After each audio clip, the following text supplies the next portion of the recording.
یہ صفحہ نمبر 62 ہے تو میرے اور آپ کے سامنے پارہ کھلا ہے. اس کی آخری 2 لائنوں سے ہمارے سبق کا آغاز ہے. اعوذ باللہ من الشیطان الرجیم. بسم اللہ الرحمن الرحیم. وما لهم ألا يعذبهم الله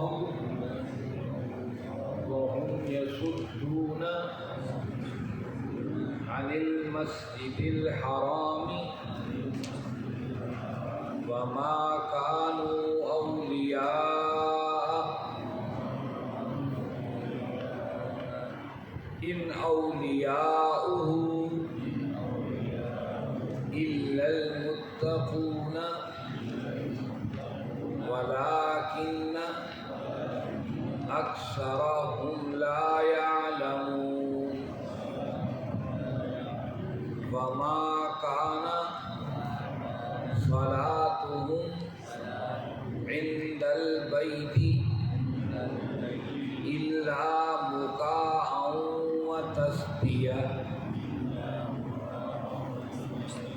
فذوقوا العذاب بما كنتم تكفرون. إن الذين كفروا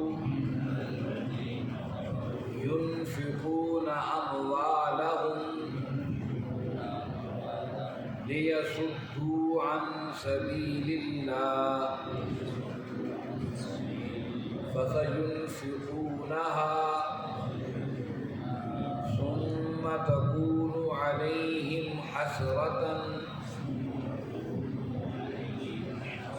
ثم يغلبون والذين كفروا إلى جهنم يحشرون. صدق اللہ. عزیز ساتھیو، تمام حمد و ثنا، تعریف و توصیف اس رحیم و کریم رب کے لیے جس کا رحم اور کرم اصل مسیح. اس کا رحم اور کرم ہی ہے کہ ہم اس کے گھر میں بیٹھ کر اس کی کتاب کو سیکھنے سمجھنے کے لیے اکٹھے ہوئے. اس کے بعد لاکھوں کروڑوں درود و سلام اس نبی مہرباں پر جنہوں نے اللہ رب العزت سے حق کو پا کر ہم تک حق پہنچانے کا حق ادا. عزیز ساتھیو، نامہ 12 ہے، سورہ انفال ہے. سورہ انفال کی ہم نے 33 آیات پڑھ لی ہیں. گزشتہ آیات بینات میں آپ اور ہم یہ پڑھ اور سنائے ہیں کہ اللہ رب العزت نے بطور احسان یہ تذکرہ فرمایا کہ تم آج مال غنیمت کے حوالے سے جو کافروں سے مال چھینا ہے اس کے حوالے سے پریشان ہو.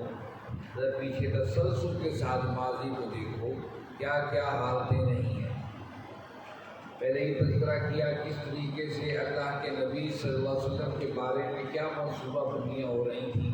آپ کے قائد اور لیڈر اور آپ کے رہب و رہنما اور خاتم النبیین کے حوالے سے وہ اہل مکہ کیا پلاننگ کر رہے تھے کہ آپ کو شہید کر دیں یا آپ کو قید کر دیں یا شہید کر دیں یا آپ کو نکال دیں. تدبیریں چل رہے تھے لیکن اللہ کی تدبیر سب سے آگے.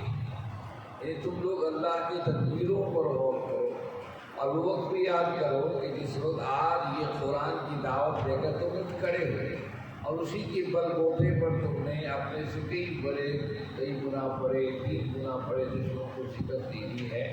اسی کتاب کے حوالے سے یہی کافر کہہ رہے تھے کہ تو ہم بھی بنا سکتے ہیں، یہ تو پہلوں کی کہانیاں ہیں. آج وہ کہاں گئے کہانیاں سنانے والے کرنے والے؟ اور یہی لوگ تھے جو کہہ رہے تھے ہم پر پتھر کیوں نہیں برستے، ہم انکار کر رہے ہیں نبی کریم صلی اللہ علیہ وسلم کا اس کتاب کا، ہم پر کیوں نہیں پتھر برستے، کہ لیا ہوا عذاب کیوں نہیں آتا ہے. اسی کے جواب میں اللہ رب العزت نے فرمایا کہ 2 وجوہات تھیں عذاب نہ آنے. ایک وجہ یہ تھی کہ انت فیہم، آپ میرے محبوب کے اندر موجود ہیں. گویا کہ نبی اگر کسی علاقے سے نکل جاتے ہیں گویا کہ روح نکل جاتی ہے. اللہ کے نبی صلی اللہ علیہ وسلم موجود ہیں تو مکہ کے اندر روح موجود اور روح جب جسم سے نکل جائے تو بندہ مردہ ہو جاتا ہے۔ بڑا 13 سال کا طویل عرصہ موقع دیا کہ سمجھ جائیں پر یہ بھی سمجھو۔ اللہ نے اپنے محبوب کو وہاں سے لے آئے، اب حضور کو لے آئے۔ اب اس حضور کے آنے کے مکہ سے مدینے کی طرف آنے کی وجہ سے کیا ہوا کہ پہلے صف کی جو قیادت تھی، جو اللہ کے نبی صلی اللہ علیہ وسلم کی مخالفت کی تھی، میدان بدر ختم کر دی اور بڑے بدترین ذلت کے طریقے کے ساتھ اس کو گھسیٹ کر بدر کے اندھے کنویں کے اندر ڈال دیا گیا۔ لیکن جو پیچھے بچ گئے تھے ان پر تو عذاب نہیں آیا، تو قرآن نے کوئی بات کہی کہ ان پہ عذاب نہ ہونے کی وجہ وَهُمْ يَسْتَغْفِرُونَ کہ وہاں کچھ اہل ایمان تھے جو دور خانہ وہاں موجود تھے، جو وسائل نہیں تھے کہ وہاں سے نکل سکے، وہ غلام تھے بڑے بڑے وہاں کے کافروں سرداروں کے، لیکن وہ اللہ سے استغفار کر رہے تھے۔ اس استغفار کی وجہ سے بعد میں ان پر عذاب نہیں اترا۔ حضرت عباس رضی اللہ تعالیٰ عنہ، ان کی بیوی ام فضل رضی اللہ تعالیٰ عنہ، یہ وہ خاندان ہے کہ حضور جب مکہ سے مدینے میں تشریف لے آئے، اس پورے خاندان مسلسل مکہ میں بیٹھ کر اس ذمہ داریوں کو نبھایا جو اللہ کے نبی صلی اللہ علیہ وسلم پر ڈالے۔ اس کی طور بہت سے صحابی حضرت رافع تھے اور دیگر بہت سے صحابی تھے جو غلام تھے اور وہاں سے نکل نہیں سکتے تھے۔ قرآن نے بتایا وَهُمْ يَسْتَغْفِرُونَ، یہ دو چیزیں ہیں ایسی، اس لیے جہاں پر اللہ اور اس کے رسول کا قانون نافذ ہو جس خطے پر، یا وہاں کے رہنے والے اللہ کی توبہ اور استغفار کر رہے ہوں، اللہ پھر ان کو اپنے عذاب کے اندر نہیں کرتے۔ آج ہمارے ملک پاکستان بچا ہوا کیوں ہے؟ دنیا حیران ہے، سب اس کو لوٹنے لگے ہیں، ایک ملک کے سربراہ سے لے کر ایک چپڑاسی تک سب اس کو لوٹنے لگے ہوئے ہیں، لیکن ابھی تک یہ ختم نہیں ہوا ہے۔ اس کی وجہ کیا ہے؟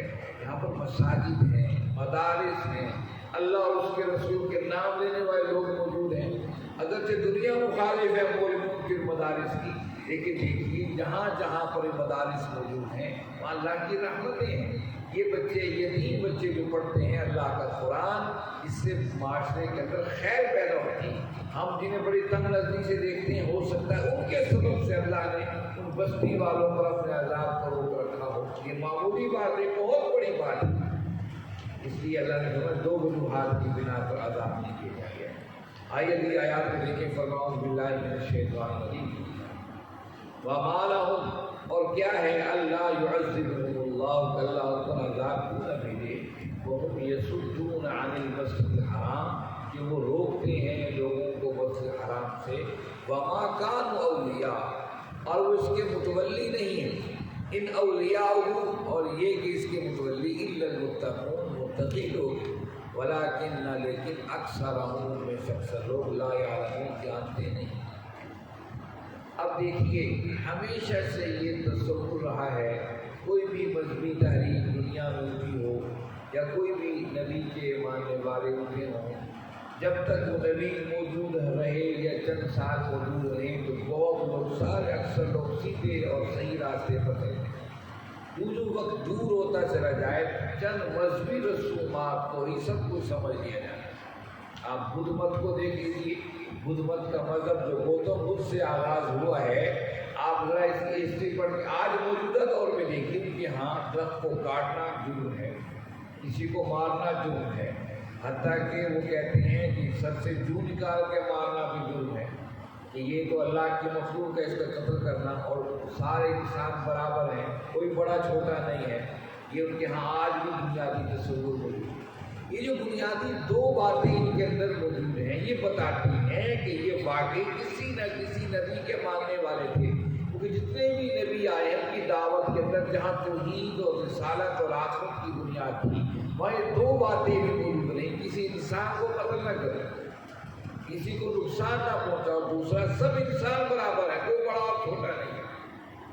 جو ہی دور ہوئے اسلام سے، دین سے، تو پھر طبقات وجود میں آئے، لیکن دو باتیں بتاتی ہیں، گوتم بدھ بھی ایک زمانے میں نبی ہوں گے اور صحیح دعوت لوگوں تک پہنچائی ہوگی، لیکن آج موجودہ دور کے اندر چند مذہبی رسومات کے علاوہ کچھ نہیں ان کے پاس، دو چار کچھ گوتم بدھ کے بنا کر آرتی پارتی لگا کر ان کی پوجا کر رہے ہیں یہی۔ اور پھر دیکھیے یہ برما اور اکام کا جو علاقہ ہے، یہ تو سارا گوتم بدھ کے فالوورز کا ہے، چاہے فوج آئے وہاں پر یا وہاں پر سیاسی بورڈ ہو، ان کے فالوورز لیکن اس کے باوجود جو بنیادی ان کی دعوت تھی اس کا ہم حالات دیکھتے ہیں کہ مسلمانوں کو وسیع پیمانے پر قتل کیا گیا. وہاں کے بدھ مت لوگوں نے مسلمانوں کی بستیوں کے گرد گھیرا ڈال کر بند کر دیا کہ جو یہاں سے باہر نکلے گا اسے گولی مار دیں گے. اور وہ چاروں طرف سے آگ جلا کر پوری کی پوری بستیاں مسلمانوں کے زندہ جلا کے رکھ دیں گے. جو حالات آگے بڑھتے ہیں چند مذہبی رسومات کے علاوہ ہر چیز ان کی نظروں سے اوجھل ہو جاتی ہے. آپ عیسائیوں کو دیکھیں کتنی بڑی دعوت تھی. عیسیٰ علیہ السلام کے فالوور تھے, ماننے والے تھے. آج صرف اتوار کی عبادت کے علاوہ ان کے پاس کیا ہے؟ اس دن وہ کتاب کھول لیتے ہیں, انجیل کو پڑھ لیتے ہیں, بس اس کے بعد معاملہ ختم. باقی 6 دن اپنی مرضی سے بلاتے ہیں.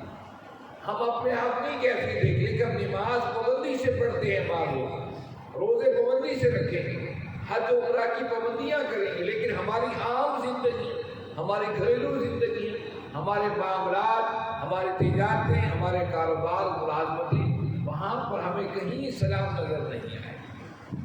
جی کیا کریں گے؟ دنیا کے تقاضے ہیں.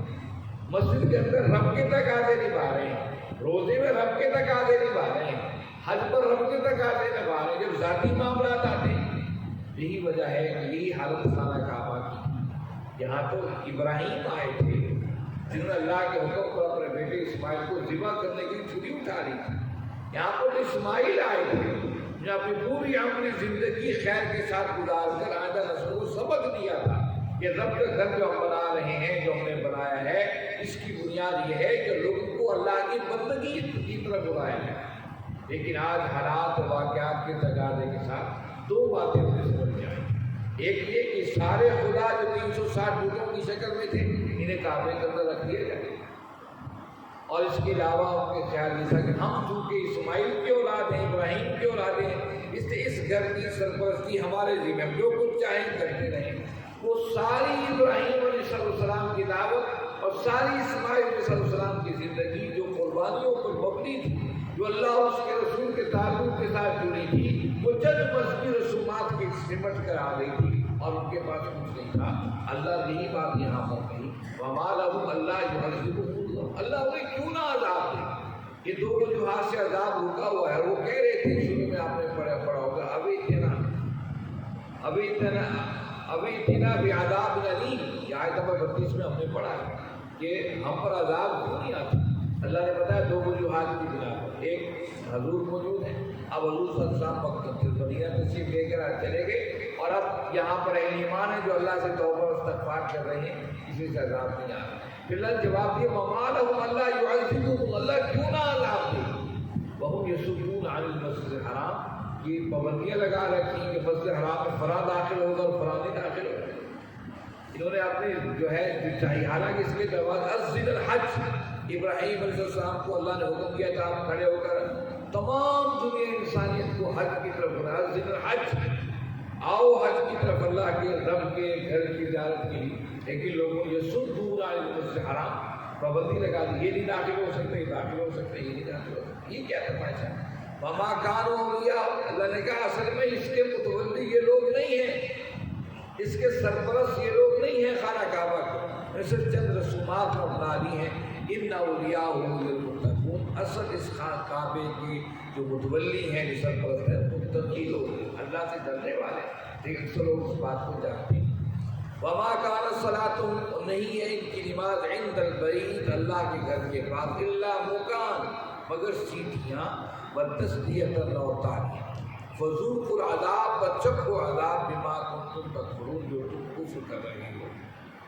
اب یہ بات بتائے کہ اب ان کی عبادات کیا رہ گئی. عبادت تو یہ تھی کہ اللہ کی بندگی اختیار کرتے, سارے انسانوں کو برابر سمجھتے, غلاموں کو بھی ساتھ برابر میں بٹھاتے, اور ساری دنیا انسانیت خیر کی دعوت دیتے.